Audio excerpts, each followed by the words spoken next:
জি, আলহামদুলিল্লাহ ভালো আছি। আচ্ছা, আচ্ছা, এগুলা যদি আমাদের দেশে মনে করেন কোরআন এবং সুন্নাহর আইন যদি থাকতো, মহিলার অনেক সম্মানিত জাতি, যেমন হয়তো আমার বোন হবে, হয়তো আমার মা হবে, হয়তো আমার মেয়ে হবে, এমন সম্মানিত জাতি হলো মা জাতি।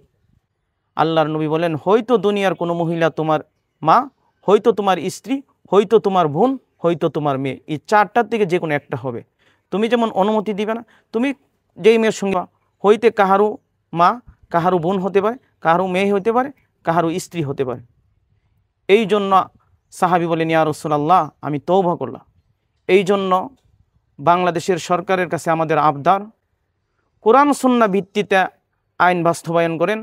আপনার কি মনে হয় আসলে এর সাথে অনেকে বলছে যে আসলে হুজুরও জড়িত থাকতে পারে বা আশপাশের লোকেও, আপনার কি মনে হয় এই বিষয়ে আসলে একজন আলেম হিসেবে? না, মসজিদের ইমাম এবং মুয়াজ্জিনকে, যেমন আমি এক মসজিদের ইমাম ও খতিব, মসজিদের ইমাম এবং মুয়াজ্জিনকে মানুষ সর্বোচ্চ সম্মান করে, হ্যাঁ, আর আলেম ওলামা এই কাজ করতে পারে না। মসজিদের ইমাম এবং মুয়াজ্জিনকে ফাঁসানোর জন্য মনে হয় কেউ এই ষড়যন্ত্র করছে, যারা জড়িত তাদেরকে গ্রেফতার করে, তাহলে বাংলাদেশে এমন দ্বিতীয় ঘটনা আর ঘটবে না। আমাদের বাংলাদেশে দুঃখের বিষয়, সারা বাংলাদেশের মধ্যে দুঃখের বিষয়, একের পর এক খালি এমন কাণ্ড ঘটতেছে।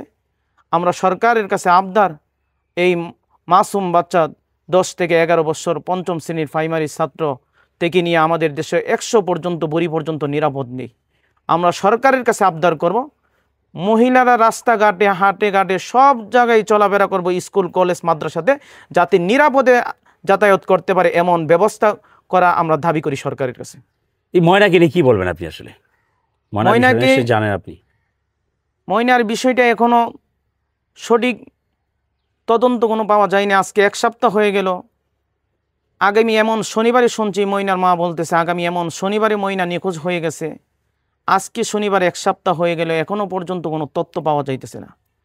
আমাদের ব্রাহ্মণবাড়িয়া সরাইল উপজেলা প্রশাসনের কাছে আবদার, অতি তাড়াতাড়ি দোষীদেরকে বের করে জনগণের সামনে তুলে ধরক এবং সর্বোচ্চ শাস্তি ব্যবস্থা করলে আমার মনে হয় ময়নার পরিবার এবং বাংলাদেশ সহ সন্তুষ্ট হবে। মসজিদ আমাদের ইবাদত লই, যেখানে আমরা ইবাদত বন্দি করি, আল্লাহর ঘর মসজিদ। এত বড় কাজ করছে যে মসজিদের দোতলায় রেখে দিছে। এটা মুসলমানদের জন্য একটা, পুরা বিশ্বের সমস্ত মানুষের কাছে মুসলমানদের এই কাজটা করা হয়েছে।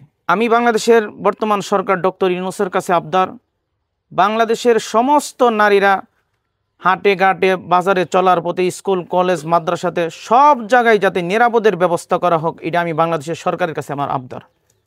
এবং নারীদেরকে সর্বোচ্চ সম্মান দিতে হবে, এটা আমি সরকারের কাছে আমার আবদার। আচ্ছা, আচ্ছা, ধন্যবাদ।